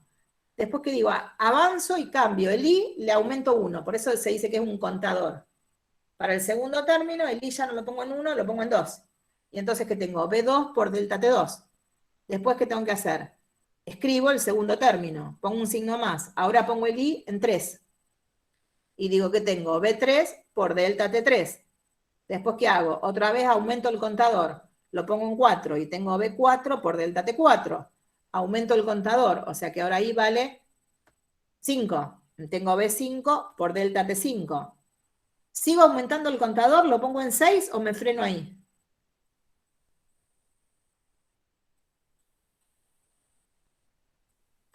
¿Qué harían? Frenás ahí. Me tengo que frenar, muy bien. Entonces se dice, fíjate que el último es el 5, y ese último uno lo pone acá arriba. Por eso esto, que me aparece acá, y me dicen, arma términos que tengan esta estructura. ¿Eh? Donde cada uno de los términos, a ese número que aparece ahí, que se llama el índice de la sumatoria, tiene que ir cambiando. En el primer término pongo el primer valor que me aparece acá. Después, cuando lo puse, pongo un más, voy aumentando el contador. ¿Hasta cuándo? Hasta el número que me aparece acá arriba. ¿Sí? ¿Entendieron cómo funciona eso? Por mi parte sí, profe. ¿El resto? Sí. Sí, profe. Profe, yo tengo una duda. Sí. Ahí abajo del signo sigma, Eli siempre va a empezar ahí igual a 1. Puede empezar en 1, en 2, en 3, no importa. Si nosotros quisiéramos indicar, por ejemplo, que tengo acá. Acá. ¿Qué pasa si yo te pongo esto? En este mismo problema, suma desde igual a 3 hasta 4 de BI por delta TI. ¿Qué hay que hacer ahí? Tendría solo 2 términos. Claro, o sea que en realidad lo que hago es, en cada término digo, fíjate, el primer término lo tengo cuando I vale 3. Entonces reemplazo el I por ese número. B3 por delta 3, pongo un más. Aumento el contador en 4. B4 por delta T4. Digo, bueno, listo, ahora voy, tengo que seguir aumentando el contador, no, se terminó. O sea, eso te dice la cantidad de términos. ¿Sí? Sí, perfecto, gracias, profe. Bueno. ¿El resto? ¿Alguien puso algo en el chat? ¿Más o menos entendieron esta simbología? Yo puse algo en el chat, pero entendí. ¿Sí? Bueno. Están entonces, eso ahora, en vez de escribirlo siempre por separado, uno lo escribe junto. Y eso que está ahí, en realidad, es cuando elegimos la partición de esa manera, elijo un punto de cada uno cualquiera, ¿está? Y armo eso, ¿está? En este concepto que estamos construyendo se llama suma de Riemann. ¿Por qué de Riemann? Porque Riemann fue el que descubrió que podría aproximar, ¿sí?, ese delta que estamos calculando, ¿sí?, a través de esta sumatoria. O sea, lo que nosotros estamos viendo acá y estamos repitiendo con un ejemplo fue Riemann el primero que lo hizo y el que lo descubrió. Entonces, por eso se llaman sumas de Riemann. ¿Sí? Hay varias formas de llegar a lo mismo. Nosotros elegimos esta para trabajar porque es un poco la que nos permite llegar a el concepto que queremos. Esperen que voy a... Profe, igual esos intervalos son muy grandes, ¿no? O sea, tienen un error muy grande, creo yo. Claro, mucho margen de error sería. Claro, uno empieza a ver cuál es el margen de error. A veces depende de los datos que tenga, de lo que necesito, porque a lo mejor a veces no necesitaba una aproximación muy buena. Cuando uno busca aproximaciones para algún problema real, no necesariamente la aproximación que vos buscas tiene que ser muy buena. Si lo que estamos haciendo es buscar el valor real, estamos re lejos. Es altísimo el error en eso, ¿no? O sea que también depende un poco de qué es lo que uno pretende hacer. Lo que sí estamos viendo es que son valores aproximados de eso que estábamos buscando. Después, ¿cómo hago para mejorar el error? Un poco lo que habíamos dicho, ¿no? Vayamos mejorando eso de la partición. Y cuando consiga tomar la mayor cantidad posible y avanzar en eso de los...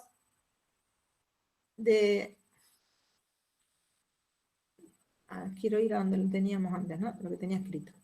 Cuando consiga, de alguna manera, poder definir algo relacionado con un límite, acá estábamos, la que se considera la mejor aproximación, y es más, ni siquiera la mejor aproximación, se considera que llegué al resultado real de lo que quería, es cuando hacemos el límite de esas sumas de Riemann. Cuando tomo todos los intervalos que quiero, o sea, ¿cómo hago para calcular el límite de las sumas de Riemann? Entonces ahora sí entienden un poquito, esto que estamos acá es formalizando lo que hicimos en el ejemplo. Después vamos a volver para atrás para ver un poco algunas cosas más. Pero ahí, a eso lo llamamos suma de Riemann, y por ahí usamos esa notación. Le vamos a poner una S para indicar que estamos haciendo esa sumatoria. F, porque va a ser la ley de la función que tengo graficada. P, me va a estar indicando la partición que esté eligiendo en cada caso. Y la partición está relacionada justamente con lo que me preguntaban justo ustedes, esta partición,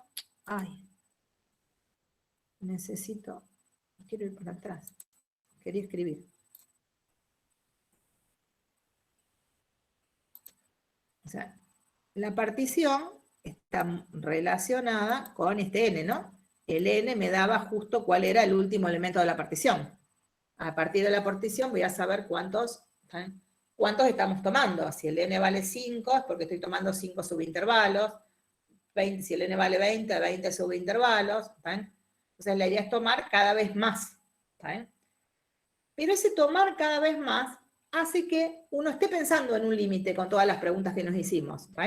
Por eso decir, bueno, uno calcula ese límite y eso es lo que va a dar origen a llegar al valor real de lo que estábamos buscando, ¿no? La mejor aproximación de todas, que es la que me permite poner en vez de un aproximado un igual.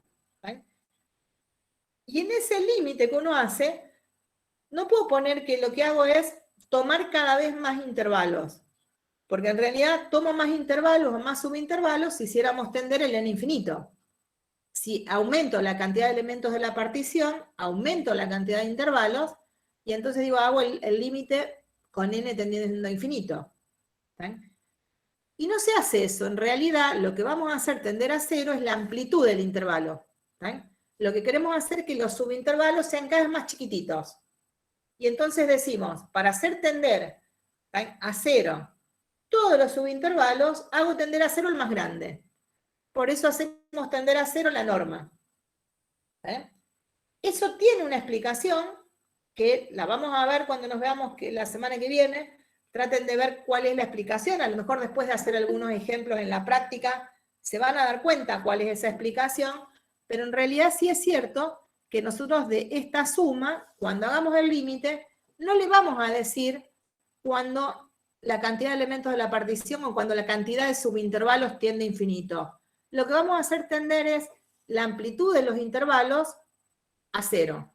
Pero como queremos que todos los intervalos tiendan a cero, decimos, entonces voy a hacer tender el más grande a cero. Porque encima acá es como que tenemos siempre, está todo en símbolos, digamos, ¿no?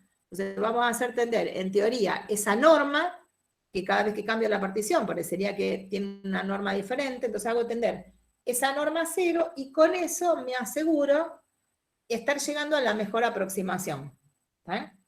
Y ahí, cuando podamos hacer ese límite que esté definido así, y que ese límite exista y sea finito, o sea que me dé un número, vamos a decir que encontramos el valor verdadero de ese cambio total o ese cambio de volumen, que acá lo estamos generalizando.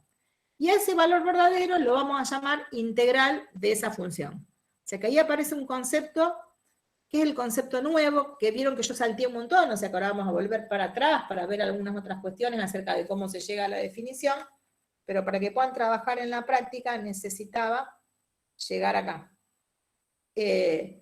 Vamos a hablar de un concepto que es el concepto, miren acá abajo primero, esto que está acá, que vamos a decir que cuando este límite de la suma de Riemann exista y sea finito, vamos a estar diciendo que estamos definiendo la integral definida de esa función f en el intervalo AB.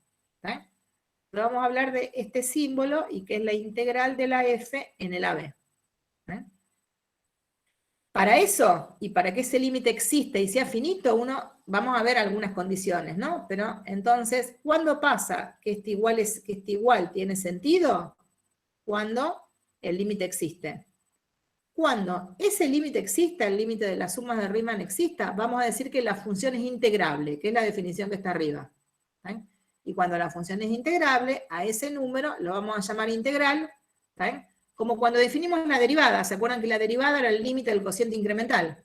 Si el límite existía y era finito, lo llamamos de la función la llamamos derivada de la función en el punto. Acá, cuando este límite que fuimos construyendo acá exista y es finito, lo vamos a llegar a llamar integral definida de f en el intervalo AB. Me va a estar dando la variación, ese delta, en toda la función. Después se interpreta. Pero esa es la definición matemática que vamos a ver. Y que ustedes hoy van a trabajar mucho con lo que es esas aproximaciones y con lo que es el valor verdadero. cuando nosotros querramos el valor verdadero de esa integral, deberíamos tener el resultado del límite. Pero si queremos aproximaciones, bastará con que elijamos alguna partición y que trabajemos solo con esta parte. Ahí.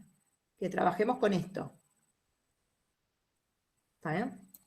Si trabajamos con esa parte, lo que estamos haciendo es aproximaciones de ese número que estamos buscando. Si hacemos el límite, estaríamos encontrando el mejor.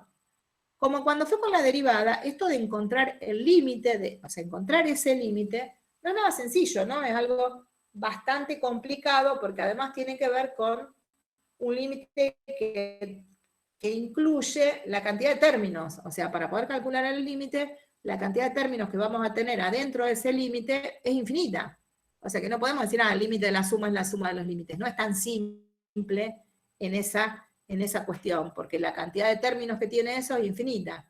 Entonces, empezamos a buscar formas de ver cómo podemos dar un valor de ese nuevo concepto, que es el integral definida de la f en el AB, por otro camino. Entonces buscamos formas de cálculo, como hicimos con las derivadas. O sea que vamos a tener que empezar a trabajar ahí para ver cómo hago para encontrar otro camino de dar ese resultado que no sea calculando el límite. Ese camino existe, por suerte, y lo vamos a encontrar, pero se van a manejar esta semana en las 2 clases de práctica que quedan, trabajando con esas aproximaciones, porque esas aproximaciones son fundamentales, las usamos un montón, con ese trabajo entre las sumas de Riemann y tratar de ver un poco que ahí es lo que estamos calculando, es justamente el valor de la integral, ¿no? Y para que todo esto funcione, en realidad le vamos a pedir a las funciones que sean continuas. Porque si las funciones son continuas o seccionalmente continuas, podemos asegurar que esos límites existan, digamos, ¿no? Hay un par de teoremas que tenemos que ver en el camino. Bueno. Vamos a volver para atrás. Ahora espérenme un segundito que yo quiero... Vamos a borrar todo esto. Salgo de esto que está acá. Y voy a volver a un ejemplo. ¿Se acuerdan que habíamos visto acá cómo hacíamos para llegar? Y voy a volver acá. Vamos a hacer un ejemplo antes de terminar, porque quiero que veamos algo importante.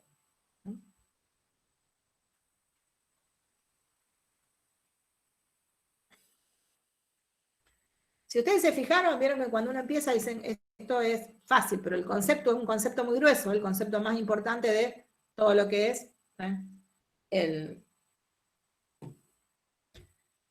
cálculo integral, ¿no? Fíjense, acá tenemos otro, no es el mismo de antes. ¿Está bien? Me dicen, el siguiente gráfico es el gráfico de la velocidad de entrada y salida de agua a un tanque. ¿Cuál es el cambio total en el volumen de agua después de 1 hora? Y me dicen que el B vale 1. ¿Cómo hacemos para responder eso? ¿Sabemos hacerlo con lo que vimos hoy, con lo que vimos entre ayer y hoy? ¿Podremos contestar eso? ¿Qué les parece? ¿Qué harían ahí?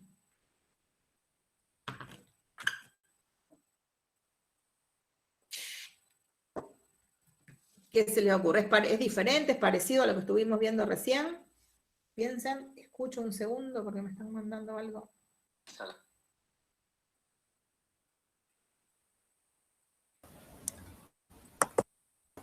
¿Podrías repetir la pregunta, profe?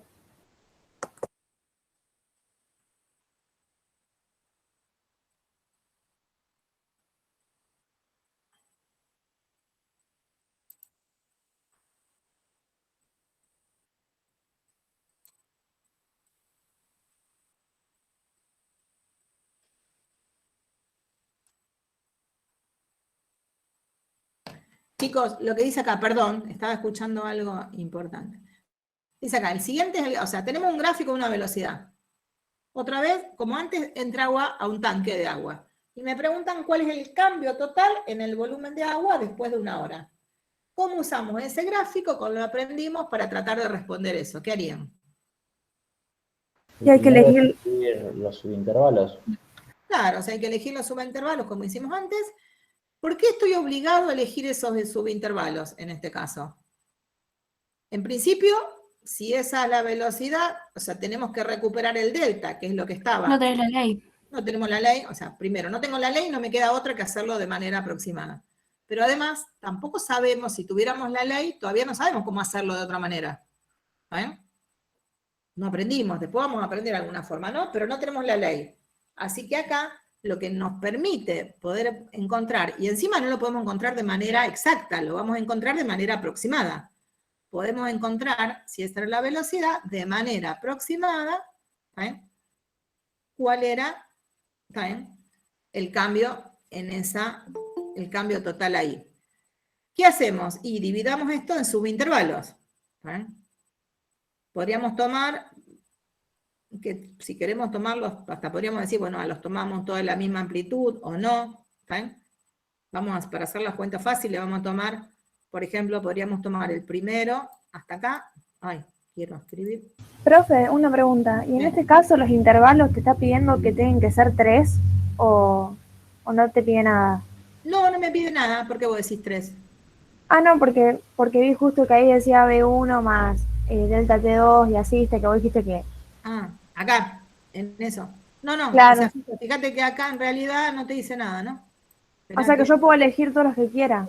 Tú lo que quieras, ves que acá dice hasta BN. Ah, bien, listo. O sea, lo que vamos a hacer es lo que hicimos antes y elegimos algunos. Yo estaba pensando, elijamos, o sea, cada uno puede elegir algo diferente, ¿no? ¿Eh? Intenten qué harían, a ver si, fíjense si lo pueden hacer.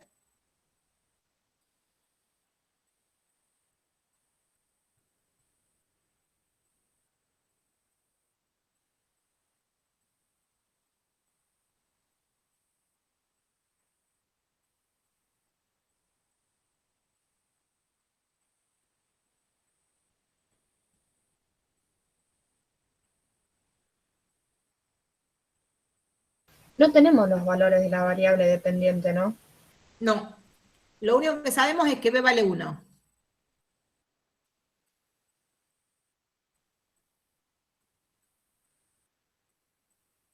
Ah, entonces sí, profe. Si B vale 1, cada rayita vale 1. Claro, ahí tenemos cada rayita vale 1, o sea que tenemos por ahí aproximaciones, ¿no? Pero justo no. Claro, sí, sí.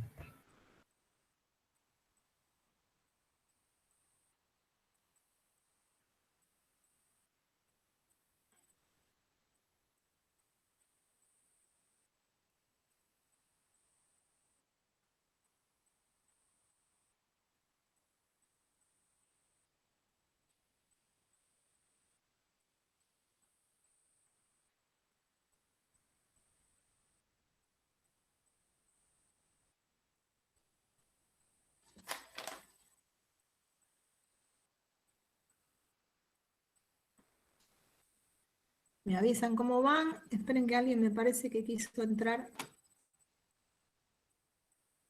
a la clase. No, no acá.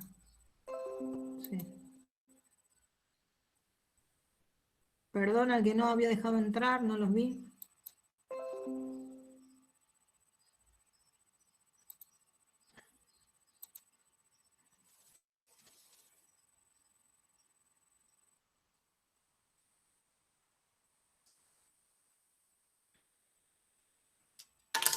Estas dos primeras clases como que son medias pesaditas para mí. Enseguida ahora se empiezan a enganchar y empieza a hacer, la materia es re linda, van a ver, la materia es muy linda. Es mucho más entretenida, o sea, como que uno aplica mucho más todo lo que aprendió y vamos a aprender muchas más cosas, ¿no?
¿Cómo van? ¿Pudieron hacer algo?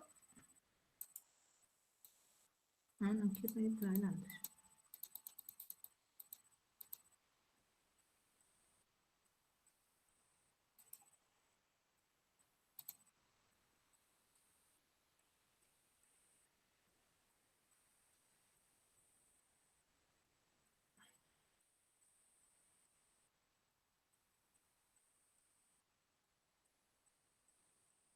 Yo intenté hacer la cuenta y me dio 235.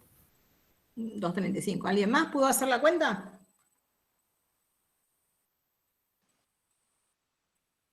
Yo la hice, me dio 225. 235. Otro 225. Yo lo hice con 6 intervalos y me dio 270. Si la curva baja, la velocidad sería negativa. En la parte que la curva sube sería positiva. Pensemos. Y ahí empieza a usar, como nosotros, acuérdense que esto me están diciendo que en este caso es la gráfica de la velocidad. ¿Okay? Si es la gráfica de la velocidad y nosotros queremos ver algo que tenga que ver con, por ejemplo, B, que era el volumen de agua, ¿okay? En realidad esta gráfica sería la gráfica de B', porque es la gráfica de la velocidad. ¿Sí? Entonces, tenemos una gráfica que está toda por arriba del eje, ¿no? O sea, la B' es positiva. Así que si la B' es positiva, ¿qué sabíamos? ¿Qué pasa con el volumen? Sí, aumentaba. Aumenta, la función es creciente, ¿no? Así que en este caso... Y en 40 sería 0 entonces la velocidad. ¿Qué? En 40 sería 0, porque la recta tangente es horizontal. En ese momento, la velocidad es 0. ¿Eh? Perdón, la velocidad no vale 0, ¿no? En ese momento, en 40, la velocidad vale C. Claro, en realidad la velocidad siempre tiene valores positivos. Lo Acá que la velocidad cambia es sería la simplemente aceleración. Claro, tenés en razón. todo caso. Claro, Yo estoy lo que pensando me en la está recta diciendo tangente, pero acá- sería si estoy pensando en la B, no en la B'. Esta Claro, ya es por la eso, B'. acá no tenemos la Claro, B, lo claro. que tenemos es la B'. Está bueno lo que preguntaste, ¿no? Porque vuelve a ser lo mismo. O sea, nosotros tenemos la velocidad, lo que sabemos ahí es que en realidad siempre está entrando agua, ¿no? Porque la velocidad es siempre positiva. Entonces, lo que me va a pasar es que la función B está creciendo, siempre. ¿No? Lo que está pasando es que B crece a distinto ritmo. Si el ritmo, o sea, para que creciera siempre al mismo ritmo, lo que me estaría pasando es que la velocidad que sería constante. Acá esto lo que me está diciendo es que en realidad siempre está entrando agua, ¿eh?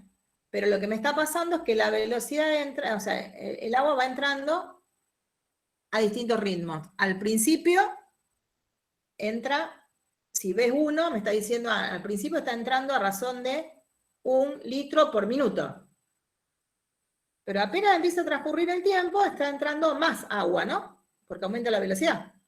Hasta que cuando llegue a 40, está entrando a C litros, o sea, si eso era 1, 2, 3, 4, 5, 6, 7, 7,5, ¿no? Está entrando a C, ¿qué dije? 7,5, a 7,5 litros por minuto. Lo que sí me está pasando ahí es que es la velocidad máxima. Y después ya empieza, si era una canilla, la cerramos un poquito o algo, está entrando, sigue entrando agua, pero más lento. Hasta que cuando termina, cuando llegue esa hora, lo que me está pasando es que vuelve a entrar a razón de 1 litro por minuto, pero siempre está entrando agua. ¿Sí? Lo que me cambia es la velocidad. Lo que me cambia es, en realidad, o sea, lo que va cambiando es la velocidad, el ritmo al que entra. O sea que evidentemente la función B es creciente. ¿Sí? Esa es la información que sacaríamos con lo que vimos antes. ¿Sí? Lo que a Entonces, nosotros para que nos sea interesa negativa, averiguar, tendría que estar abajo del eje X. si la velocidad fuera La velocidad negativa, sería tendría que negativa. estar abajo del eje. Sí. Ven que acá yo puse 1 para trabajar, un caso así. Y otra vez, ese tenemos que está entrando otra vez en la velocidad, ahí que me estaría diciendo. Abro la canilla y al principio parecería que no cae nada, ¿no? Después empieza a aumentar en un momento, ¿ven? Cuando a los 20 minutos, en realidad es cuando entra más rápido, después otra vez empieza a bajar y en algún momento lo que va a pasar es que la función B va a empezar a decrecer porque evidentemente la velocidad es negativa, o sea que en vez de entrar empieza a salir agua, ¿no? el tanque se rompió o algo y entonces empezó a salir agua. ¿Sí? Y entonces vamos a tener situaciones como esta. De todas maneras, el delta total lo podemos calcular, no va a haber problema en calcularlo. Hay que hacer la misma cuenta. ¿Sí? Lo que me va a pasar que cuando reemplacemos...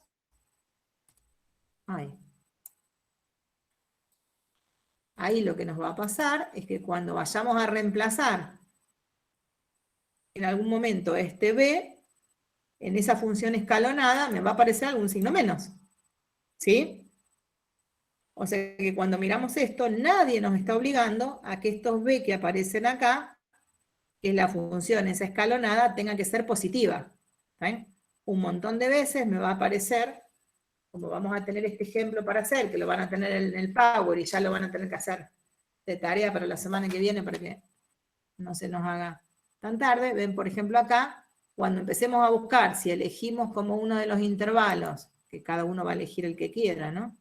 Pero si elegimos como uno de los intervalos este último, por ejemplo, lo dividimos en 3, qué sé yo, 3 iguales. Y este es un subintervalo. Y elijo como punto, como el CI, que sería el C sub 3, el 50, me tengo que fijar cuánto vale la función. Este valor de la función es el que hace de, sería el B3, que en realidad también lo vamos a llamar, es el F en C sub 3, lo que aparecía por ahí, ¿no? Y este valor es un número negativo. Y a todo ese le vamos a asignar este de ahí. Acá, por ejemplo, podemos elegir este que se ve por acá, que me doy cuenta que es así. Y en este podríamos elegir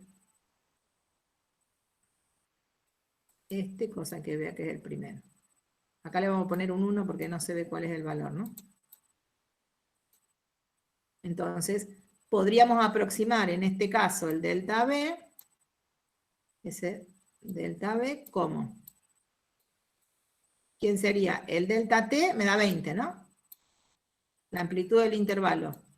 20 por 1, que es la altura que le puse. Más, otra vez 20 por 2, ¿está bien? Más la amplitud que volvió a ser 20, pero el valor de la función escalonada y me dio negativa, ¿no? Me dio un menos 3. Y ahí hacemos la cuenta, ¿no? Que nos queda 40, 60, menos, bueno, me queda 60 menos 60, ¿no? O sea que me daría 0. Dice bien, ¿no? O sea que en realidad lo que me está pasando es que tengo, entró y salió, pero entró y salió la misma cantidad de agua.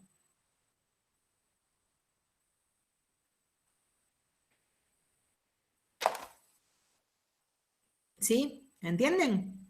Según eso me dio 0, ¿no? A lo mejor no es con la aproximación que hicimos. ¿Sí? Sí, profe. Claro, sí, sí.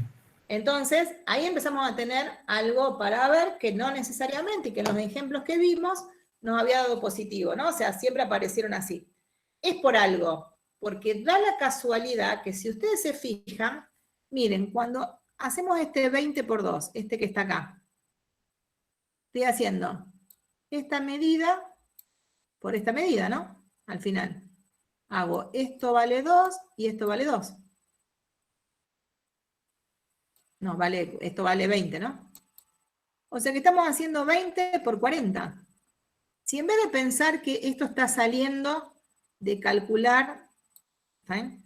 De haber despejado el delta B, o sea, de hacer en realidad el valor de la velocidad por ese delta T, y pensar que sale de este contexto, de esto físico que tenía que ver con que la velocidad era delta B sobre delta T, fíjense que también acá podría estar pensando que lo que estoy haciendo es armarme ese rectángulo y pensar en esto, pensar en el rectángulo.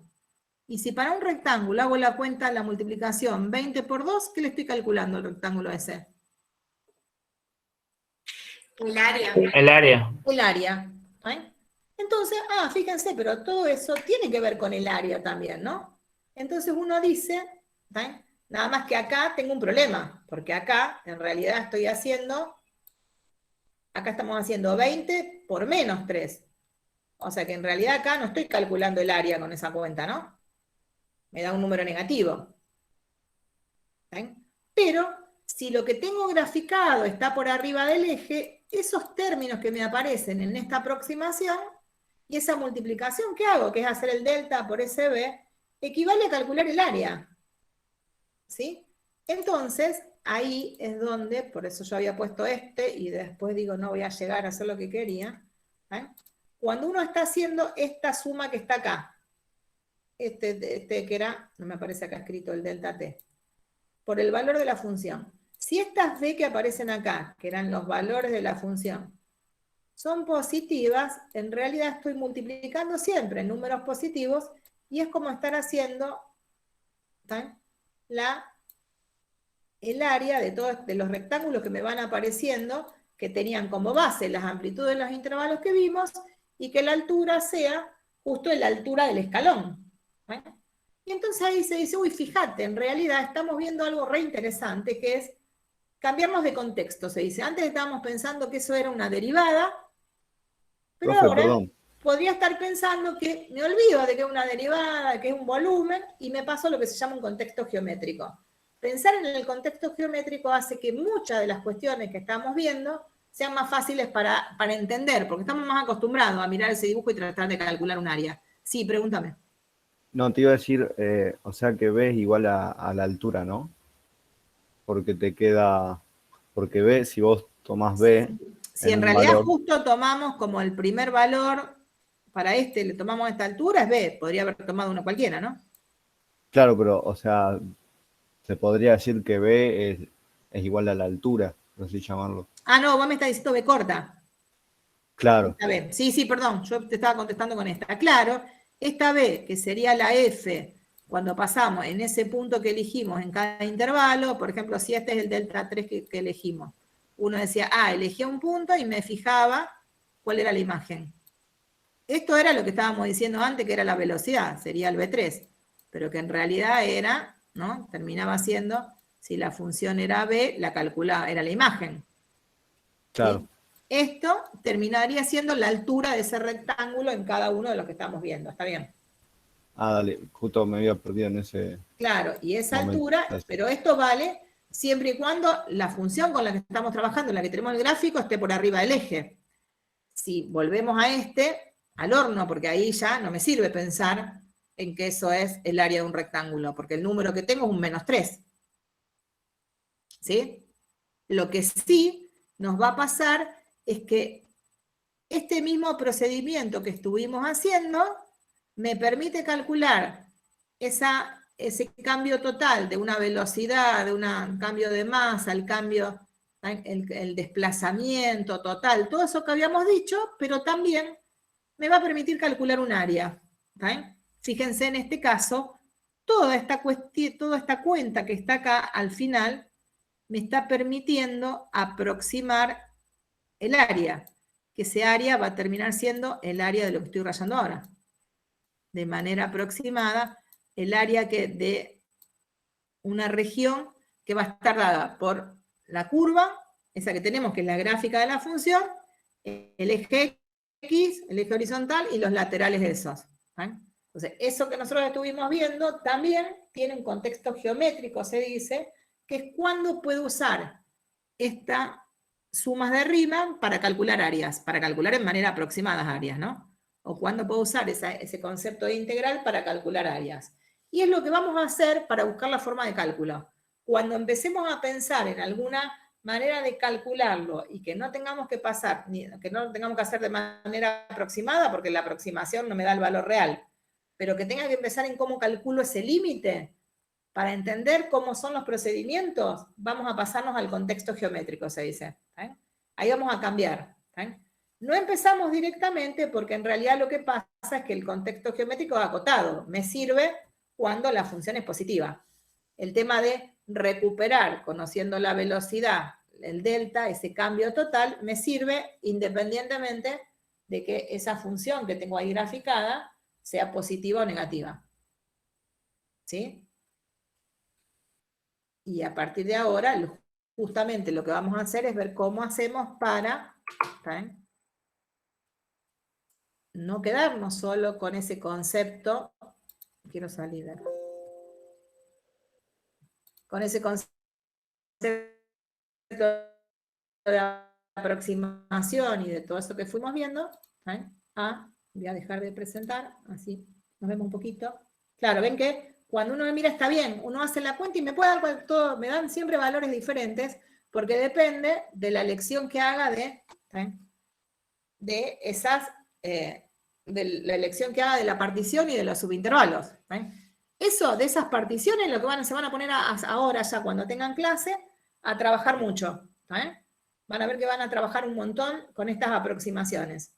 El lunes retomamos poquito esto que estuvieron haciendo en toda la práctica y los problemas que estuvieron resolviendo, para así pasar al concepto, ya y ver cómo hacemos para calcular, digamos, ¿no? Para ver cómo se hace para calcular el valor exacto.